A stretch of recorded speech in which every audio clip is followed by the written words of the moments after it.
স্বামীর থেকে দূরে থাকা নারীরা কোন পাপ করে এবং সেই নারীর কোন অঙ্গটি রাতের বেলায় বড় হয়ে যায় আর দিনের বেলায় ছোট হয়ে যায়। বন্ধুরা, আজকের এই ভিডিওটি আপনার জন্য খুবই গুরুত্বপূর্ণ এবং শিক্ষণীয় হতে চলেছে। আজ আমরা আপনাদের জানাবো যে নারীদের কোন অঙ্গটি রাতের বেলায় বড় হয়ে যায় আর দিনের বেলায় ছোট হয়ে যায়। তাহলে চলুন শুরু করা যাক। এক সময়ের কথা, মা লক্ষ্মী পৃথিবী লোকে ভ্রমণ করছিলেন। তখনই তিনি একজন নারীকে জঙ্গলে দেখলেন, যিনি বিবাহিতা ছিলেন। সেই নারী পর পুরুষের সাথে সম্পর্ক স্থাপন করছে। ওই মহিলাকে এমন কাজ করতে দেখে মা লক্ষ্মী অবাক হলেন। মা লক্ষ্মী চিন্তা করতে লাগলেন, এটা কিভাবে সম্ভব? এই নারী তো বিবাহিতা, স্বামী থাকা সত্ত্বেও পর পুরুষের সাথে সম্পর্ক গড়ে তুলেছে। এটা তো একেবারেই ভুল কাজ এবং নিকৃষ্ট কাজ। কেন নারীরা এমন কাজ করে? যে নারী স্বামীর দীর্ঘায়ু কামনায় করবা চৌথের উপবাস রাখে, সেই নারী পর পুরুষের সাথে সম্পর্ক তৈরি করে। এটা কিভাবে হতে পারে? এই রহস্যটা আমাকে জানতেই হবে। তিনি ভাবলেন, কেননা এই বিষয়ে আমি ভগবান বিষ্ণুর কাছে প্রশ্ন করি, তিনি আমাকে সঠিক উত্তর দিতে পারবেন। এই ভেবে মা লক্ষ্মী ভগবান বিষ্ণুর কাছে গেলেন। ভগবান বিষ্ণু মা লক্ষ্মীর মুখ দেখে বুঝতে পারলেন যে মা লক্ষ্মী কোনো আশ্চর্যজনক বিষয় জানতে এসেছেন।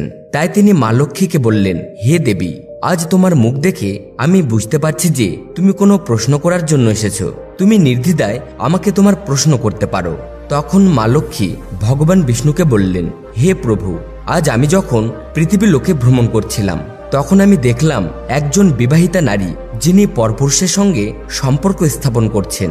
আমি জানি বিবাহিতা নারীরা স্বামীর দীর্ঘায়ু কামনা করে করবা চৌথের ব্রত রাখে, কিন্তু কেন তারা পর পুরুষের সঙ্গে সম্পর্ক স্থাপন করে? এটা কিভাবে সম্ভব? এটা তো একেবারেই পাপ কাজ। কেন নারীরা এমন কাজ করে?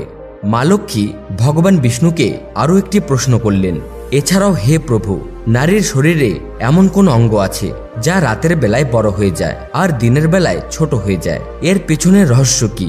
কেন নারীরা তাদের স্বামীর সঙ্গে বিশ্বাসঘাতকতা করে? বন্ধুরা, মা লক্ষ্মীর কথা শোনার পর ভগবান বিষ্ণু বললেন, হে দেবী, তুমি যে দুটি প্রশ্ন আমাকে করেছ, তার মধ্যে সমগ্র মানবজাতির কল্যাণ লুকিয়ে রয়েছে।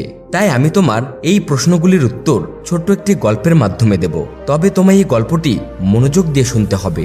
তখন মা লক্ষ্মী শ্রদ্ধা ভরে বললেন, ঠিক আছে প্রভু, আমি প্রতিজ্ঞা করছি, আপনি যে গল্পটি বলবেন আমি তা মনোযোগ দিয়ে শুনব। এখন আপনি আপনার গল্প শুরু করুন এবং আমার সন্দেহের সমাধান করুন। তখন ভগবান বিষ্ণু গল্প শুরু করলেন এবং বললেন, হে দেবী, এক সময়ের কথা, এক গ্রামে ভাগীরথ নামক এক পণ্ডিত তার স্ত্রী ধরণীকে নিয়ে বসবাস করতেন। তিনি খুবই জ্ঞানী ব্যক্তি ছিলেন এবং নক্ষত্রবিদ্যায়ও বিশেষজ্ঞ ছিলেন। অর্থাৎ তিনি ছেলে বা মেয়ে সবার নক্ষত্র দেখে তাদের ভবিষ্যৎ ও ভবিষ্যবাণী করতে পারতেন, এমনকি তাদের জন্মকুণ্ডলীও করতে পারতেন। এছাড়াও পণ্ডিতের শাস্ত্রীয় জ্ঞানও ছিল গভীর। একদিন পণ্ডিতের স্ত্রী একটি কন্যা সন্তান জন্ম দিলেন।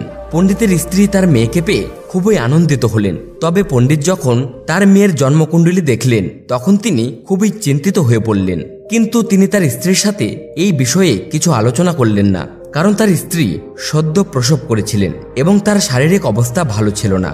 তাই পণ্ডিত তার স্ত্রীকে কিছু জানালেন না। কিছুদিন পর যখন সেই মেয়ের নামকরণ